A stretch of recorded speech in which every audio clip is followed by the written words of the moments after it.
Here. Jackson. Here. Nelson. Here. Cavell. Here. Coon. Here. Luce. Here. Thank you.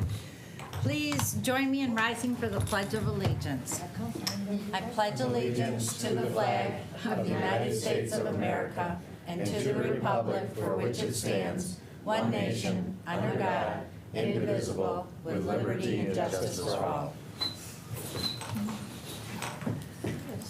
Our first item is approval of the minutes, which we don't have minutes ready yet from our last week meeting, right? Right. Next item is approval of the agenda. Our agenda did change, maybe an hour and a half ago. Originally on the agenda was using ARPA money for $10 million for the schools. We've had this on our agenda before as information. That time there's a great deal, there's support for it. There continues to be support for it. Our chair would like to see one more meeting regarding this item and then return it to the agenda. But it's assured me it will be on the next board meeting agenda. Yes, Commissioner Nelson. Thank you, Madam Chair. I know you have been one of the leads on that resolution, and I know you've worked quite hard. It's been a long process, I would say, since August. I was going to say we're leading into a year. So first and foremost, I want to thank you for all the work that you've put in regards to this specific resolution. I know myself and Commissioner Gershenson have been along the journey, but I definitely want to shout out to you for taking the lead on this because it's been a lot of work. And I do look forward to having it hopefully hit our committee. Do we know why Chairman Woodward has requested the postponement? One of the items is his report. He has two school superintendents to talk to and to flesh out this a little bit more. Okay, well, I appreciate that, and again, I appreciate and thank all the work that you've put into this lengthy process, so thank you. Thank you. Commissioner McGilvery? Does that mean then that we will have to have a special meeting prior to the next board meeting? No, our next PH&S meeting is June 14th. When is our next board meeting? Next board meeting's the 7th. Yep. Yep. To answer your question, yep. Yes, thank you. I'll schedule it for 15 minutes because it should be a go. We've talked about this many times. Okay, thanks. All right, so I need a motion to approve the agenda. I have a motion by Commissioner Hoffman, support from Commissioner McGilvery. All in favor say aye. Aye. Aye. Opposed? The agenda is carried. We arrive at our first public comment for items on the agenda. Is there anybody from the public wishing to comment? Public comment is closed. We move to communications. We have one item under communications. It's with the U.S. Department of Justice for fiscal year 2022 Law Enforcement Mental Health and Wellness Act implementation projects. Any Commissioner Powell? Motion to approve the communications. Support from Commissioner Nelson. All in favor say aye. Aye. Opposed? Communications is approved. We have three items on our regular agenda. The first is from Health and Human Services, an interlocal agreement between Oakland County and Sanilac County to provide backup medical director coverage for short-term absences. So this is a new item for us. I've not seen this in previous years. I have a motion by Commissioner McGilvery, support from Commissioner Nelson. And we would have is Leanne Stafford here? Who is here? This is Dr. Faust. I am present. Dr. Faust. Is there anything you'd like to add about this item? Well, I will say that not really. It's kind of unusual to have it go before the the Board of Commissioners, although, in my prior practice, we would have a professional courtesy that we would cross-cover each other. I actually have, ill family members. You get to a certain age and the elders in the family are fading away. So I'm about to take a couple days to go see folks that are now placed in hospice. And I feel bad when I am immediately or not immediately available. And so I've made an arrangement with Dr. Hamid, one of the smartest and most competent medical directors in the state, in my opinion, and he's perfectly content to cross cover with me. And so we've made this arrangement. I hope y'all support it. But thank you. Thank you. So it is an agreement with Sanilac County for short-term backup coverage when either medical director is unavailable. Any questions or comments? Oh. No. He actually covers a couple local health departments because they're fairly low population. Thank you. Any questions regarding this item? Roll call, please. Prompt the vote. Yeah,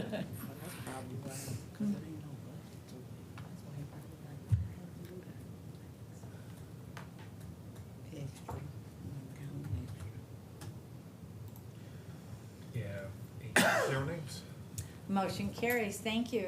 Thank you. So we'll be thinking of you with your family members, and you're right. We're Thank you very much. I all in appreciate that it. boat.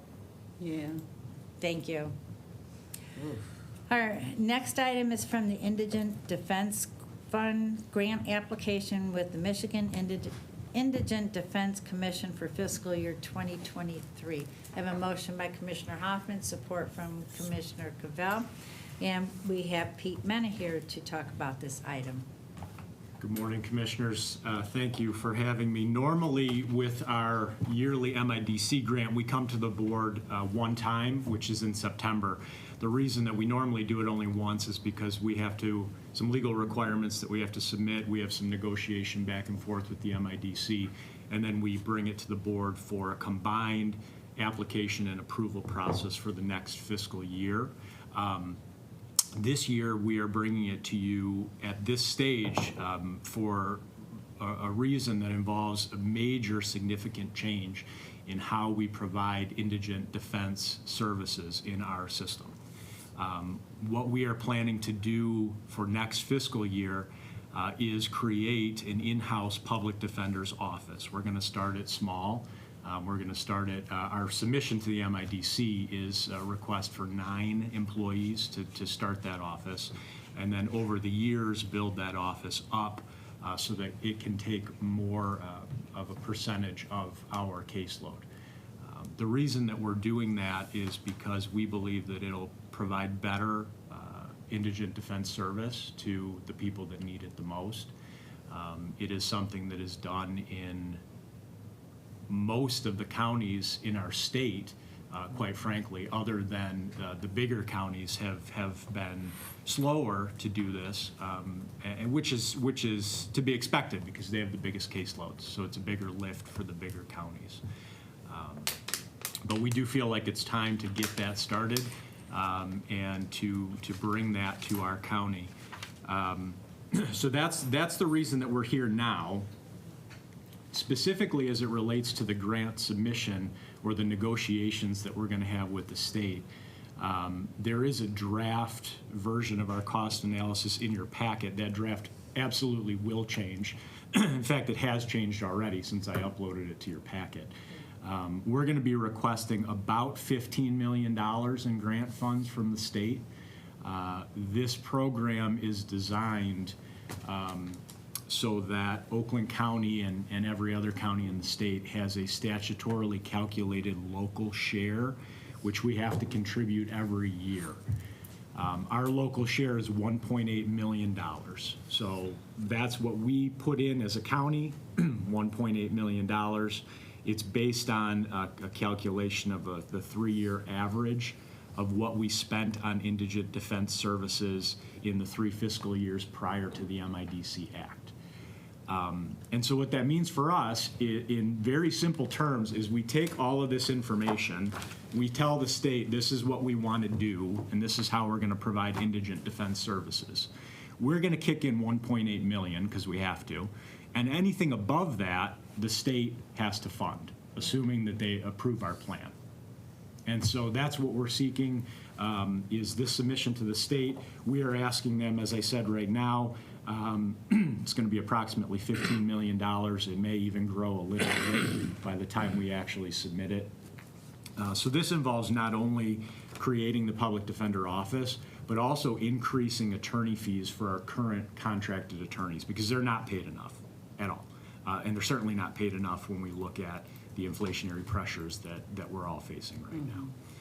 So that is a very high-level overview, and certainly happy to answer any questions. Thank you. Commissioner Powell, What is, followed by what is the Commissioner current Hoffman. rate we pay them? And if you are looking to increase it, what is that, what does that fall? Where does the new number fall? Yeah. So we currently pay on an event-based system. We don't pay hourly. So for example, if we look at a capital felony case, right now, assuming that it didn't go to trial, so just, it was a plea of some kind, if it was a capital felony case, we would pay approximately $1,200 for that case. Could be a little higher depending on, because we pay for jail visits, for motions, that kind of thing. That $1,200 is the base rate. So is that saying, like, for example, if that trial still took 2-3 weeks, they get that $1,200? No, if it went to trial, they get paid for every trial. Oh, that's before, okay, Yeah, yeah, you did yes, say that, yeah. okay. So 1,200, and what are y'all looking to increase it to? So what we're trying to do for capital cases is to increase that to the MIDC Standard 8 rate. And what that means is the MIDC passes all of these standards that everyone's supposed to follow. We don't have to follow them until they're approved by LARA, Licensing and Regulatory Affairs. Standard 8 is a standard that MIDC has proposed, but LARA has not passed yet. Standard 8 rate for capital cases is $120 an hour. And so what we are going to do, assuming approval, what we're saying to the MIDC is we want to pay that rate. Even though we don't legally have to, we want to. Will you Okay. approve it? Got it, And this is how much it's going to cost us to do it. got it, okay, Thank you. thank you. Commissioner Hoffman? Great minds think alike. Angela asked this question I was going to ask. Thank you. Commissioner Jackson and Commissioner Cavell? So you stated that this is also going to be creating a public defender's office within Oakland County? Yes. Okay, that's something that I've been desirous of many years on this commission. And with that occurring, we have cash bail assistance programs and payment programs that are national that want to do things at the county level that just not having a public defender's office was preventing. So I just wanted to bring that to the attention of this committee because, it's very important that we do have a public defender's office operating within this county and looking at the trials that are taking place. So I'll be supporting this for that alone. Absolutely, Commissioner. And, one of the important points is the contract attorneys that we use, and frankly, we're going to continue to use, for the most part, provide excellent service. But there is something to be said for having that in-house office that can provide better service, that can be a direct point of contact. There are all those things that you get with an in-house office that you don't get when you're using only independent contractors. So. Thank you. Commissioner Cavell? Yeah. Thanks, Chair. I was just curious, how confident are you that the state will come back with full funding? Well, I'm cautiously optimistic. I think what's interesting to me in this process is what we are giving them is a huge increase over our current year's budget. Our current grant year, FY22, is a $6 million grant. We're asking for 15. But the things we are asking for are all the things that the state and the MIDC says we should be doing. We're not asking for anything that, they don't support in terms of how systems should be operating. So I would be quite frankly, I would be extremely disappointed if they tried to, significantly decrease this request, because it's what they want us to do. Okay, and when do you hear back? We'll submit this in June. The MIDC meeting at which it will be voted is August, so we should know by mid to late August. We will have probably, when we submit it, prior to the meeting, we'll have some negotiation with them. That's why we do have a little flexibility within the resolution. And then we would bring this back to the board, which we do every year, usually in September. Cool. Thank you. Thank you. Commissioner Hoffman? This will be set up within the prosecutor's office then? It's a separate office. Okay, separate. So there's no conflict of interest between your prosecuting over here and defending over here? Correct. Okay. The prosecutor obviously is a separately elected official. These employees, at this point, would be a division under the county executive. So, Okay, thank you. Any other questions? Prompt the vote, please.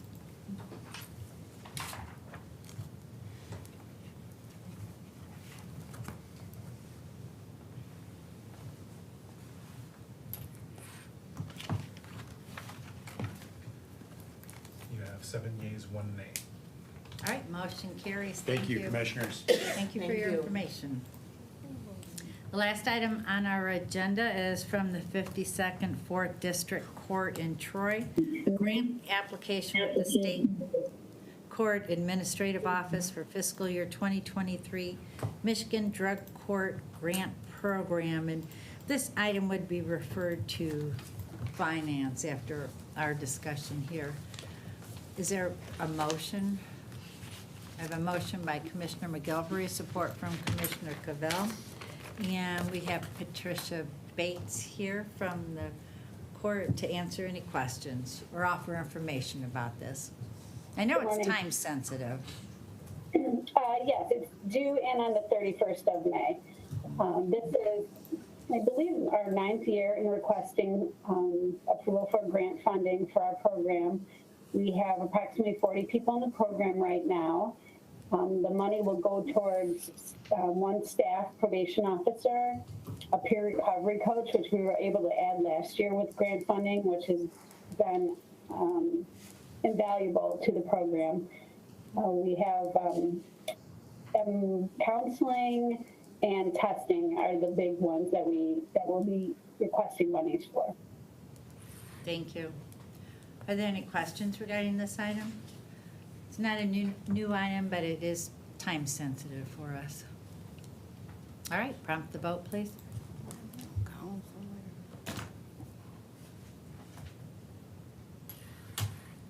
What happened? I'm a yes, because this is the last one. yeah. Just put yes. I don't know what this is. You have 8 yeas, 0 nays. All right, thank you. Motion carries. Thank you. Have a great day. Thank you. We move on to public comment. Is there anyone from the public wishing to comment? All right, public comment is closed. I will declare this meeting adjourned at 11:22 a.m. Thank you, everybody. Look at you. Good job.